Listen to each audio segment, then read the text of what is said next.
Stereo MCs.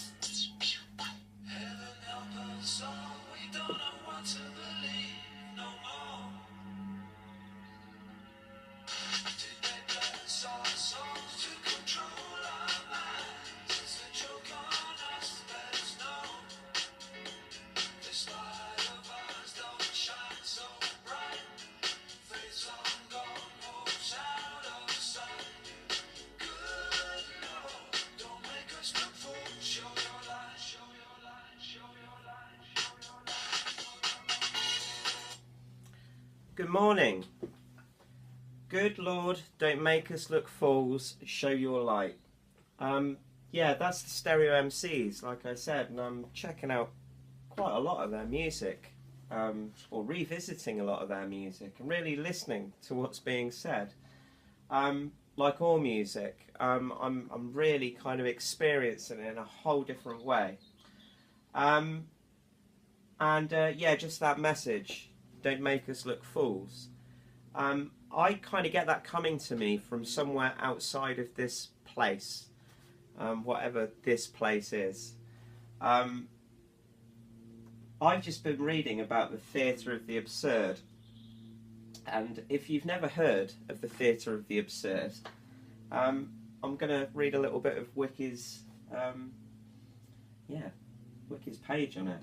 The theatre of the absurd, French, Théâtre de l'absurde, is a post-World War II designation of particular plays of absurd fiction written by a number of primary European playwrights in the late 1950s, as well as one of the styles of the theatre which has evolved from their work. The work was focused largely on the idea of existentialism, and express what happens when human existence has no meaning or purpose, and therefore all communication breaks down. In fact, alerting their audience to pursue the opposite. Logical construction and argument gives way to irrational and illogical speech, and to its ultimate conclusion, silence. And then I'll read this little bit at the bottom. The theatre of the absurd attacks the comfortable certainties of religious or political orthodoxy, and it aims to shock its audience out of complacency and bring it face to face with the harsh facts of the human situation, as these writers see it. But the challenge behind the message is anything but one of despair. It is a challenge to accept the human condition as it is, in all its mystery and absurdity, and to bear it with dignity, nobly, responsibly, precisely because there is no easy solution to the mysteries of existence, because ultimately man is alone in a meaningless world. The shedding of easy solutions and comforting illusions may be painful, but it leaves behind a sense of freedom and relief, and that's why, in the last resort, the theatre of the absurd does not provoke tears of despair, but the laughter of liberation. I really like that. And up until only about an hour ago, I knew very little of the theatre of the absurd, or in fact where that kind of term came from.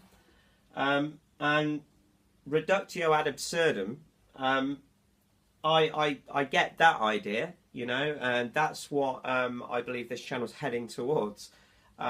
And we are indeed living in the theatre of the absurd. There are so many people now that are totally flipping their beliefs, you know, that whole idea of the pole shift, or duality, or inversion.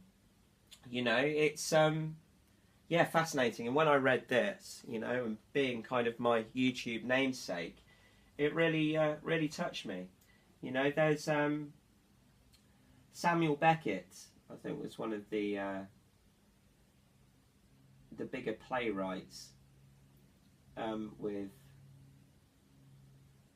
the absurdist fiction era.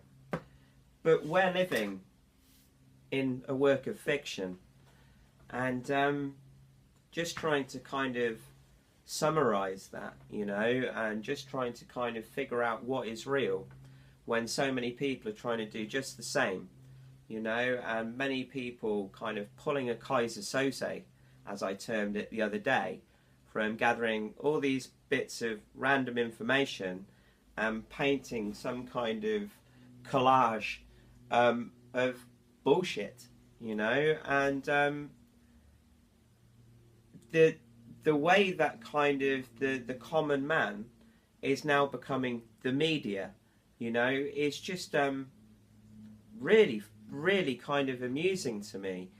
That there was a time when I was going to make my own intro. I was going to kind of do some graphics or something like that, or some kind of intro and some kind of theme music or something like that.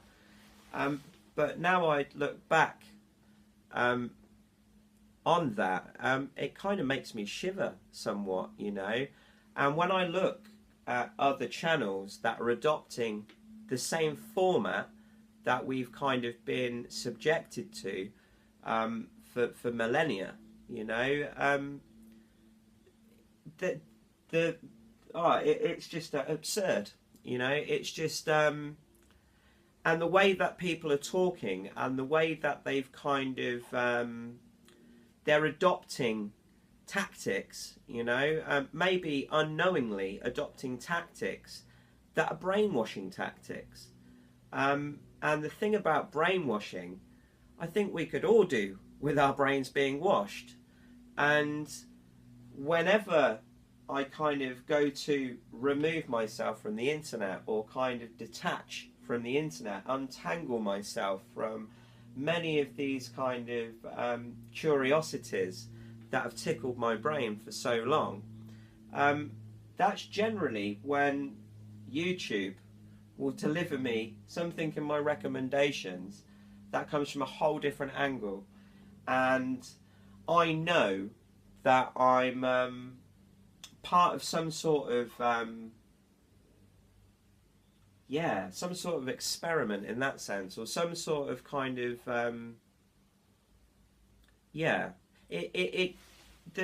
the feeling of being monitored in that respect, you know, with kind of what I've been looking at and amounts of time, I could see it, why that particular kind of story of that nature with such kind of something so poignant, so personal to me, is a little bit eerie, or it was a little bit eerie. And it's happened on a few occasions where I've gone to kind of walk away from the internet and detach. And I think I'll just look up this video. And all of a sudden I'm listening to a second video and a third video. And I'm having to deal with cognitive dissonance most of the time. And one thing that's common is it's become commonplace that when we listen to somebody, they could give us sort of like 80% of the truth or 80% of something that resonates to us, but there's always a sting in the tail. There's always something about it that's off to me. There's always something that's kind of subtle, and for what I gain, you know, from watching certain or entertaining certain kind of personalities, you know, it doesn't do me any good, because it's kind of it's just leading you into the theatre of the absurd. And you think, well, if that person believes that and they also believe that, you know, these things are kind of like don't know, qualifiers, you know. And a lot of conspiracies all kind of get lumped in together, and they kind of feed off of one another, and it's becoming kind of more organised, you know. And these cults and these groups are forming just so much quicker around many of the same concepts, just repackaged, you know. And all of these concepts essentially leave the viewer feeling helpless, feeling controlled, feeling manipulated, feeling... How did it put it in this?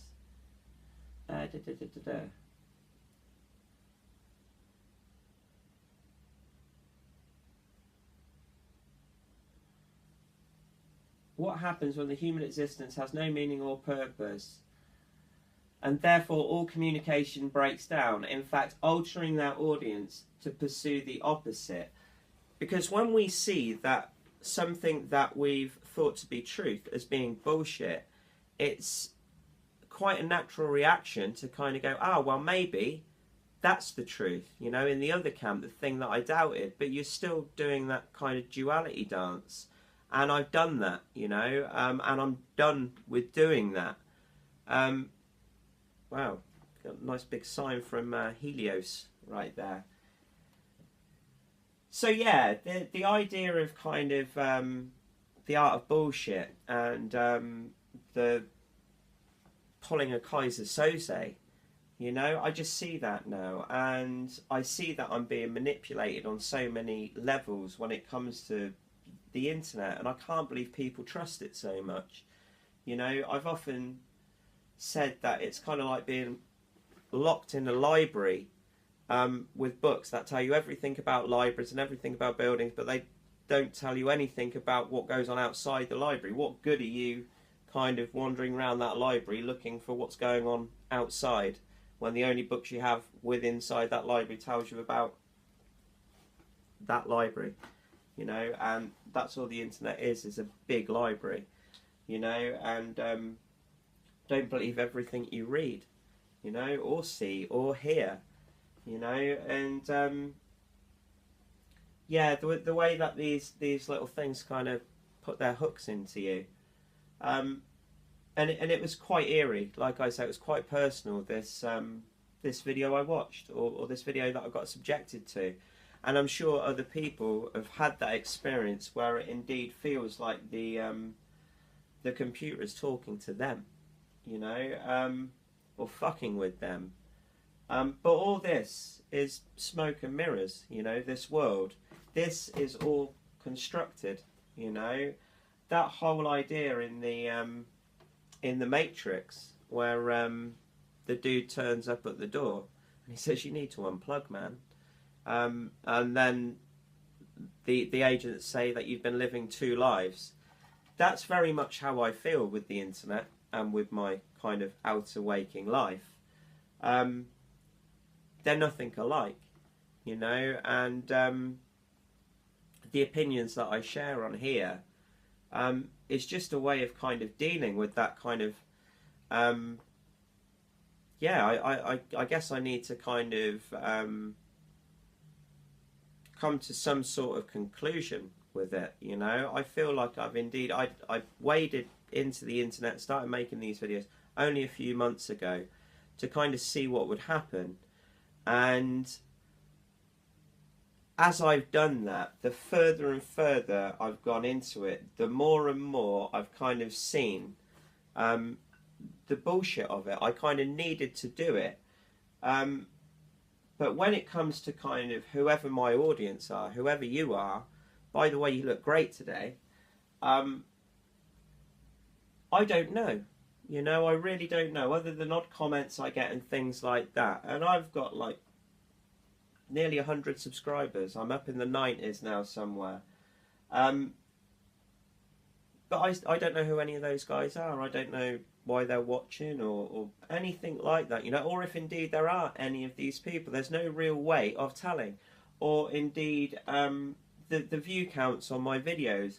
I feel like I'm being coerced more into kind of speaking about weird stuff, you know, rather than kind of real stuff. I try to blend this channel and share a little bit about kind of what I'm doing personally with my life. And it's taken me quite a while to get to a point where I could get a plan or figure out a plan what will help me, and it will help the community and help others, you know, and make use of a lot of the things that get discarded by society, including the people, you know. I just want to hire reprobates, you know. I just want to hire people that have kind of yeah, woken up, you know. And I've been homeless myself, and on a couple of occasions, and I speak to homeless people now, and they figured it out, You know, they're not the parasites on humanity. A lot of them just kind of, they're wise enough to see through the bullshit. And what we've got going on at the moment is the zombie apocalypse, you know, in England. It's very, very disconcerting, but this new drug, spice, or iced spice, is a new version of it, which is one of these synthetic cannabinoids, which came into this reality in the last kind of decade. You know, there's a lot of these drugs, or these fake drugs, that came onto the market, and yeah, that they actually turn out to be far more dangerous than any of the organic drugs, the real drugs, you know. And yeah, it's turning the homeless into zombies, you know, because it's actually kind of really putting them out there, or it's really kind of sedating them, or yeah, it's really scary stuff. And yeah, due to that, the way that the government actually reacted to that, or what was born out of that, was yeah, policies to kind of make all psychoactive substances illegal, the future ones as well, you know. So anything that's kind of a mind, or does anything with the mind or the psyche, is an illegal substance. And they kept tying in mushrooms with this whole kind of argument, debate, propaganda campaign. But now that this spice stuff's illegal, it's rife, it's everywhere, it's in the prisons, it's on the streets, and it seems to be turning people into zombies on the streets. You know, they're walking along kind of, and yeah, it seems like prophecy in many kind of scary ways. And that's real, that's important, that's going on out there, you know, and these people are trying to get out of it. I've used certain plant medicines, you know, to kind of leave this reality, or go within myself, or to have an experience. But I no longer need these plants to do that, you know. In many ways, the plants taught me how to achieve these experiences without the plants, you know, or to enter parts of my mind, you know, or open parts of my mind, without having to use the plants. I like the phrase that if marijuana is a gateway drug, then DMT is the exit. You know, it's it really is. It when we have those experiences, you know, those kind of supernatural experiences, that's the wrong word. Supernormal experiences, you know, when we actually dream like we're supposed to, and we see the world for what it is and what's really going on, it indeed just makes me laugh.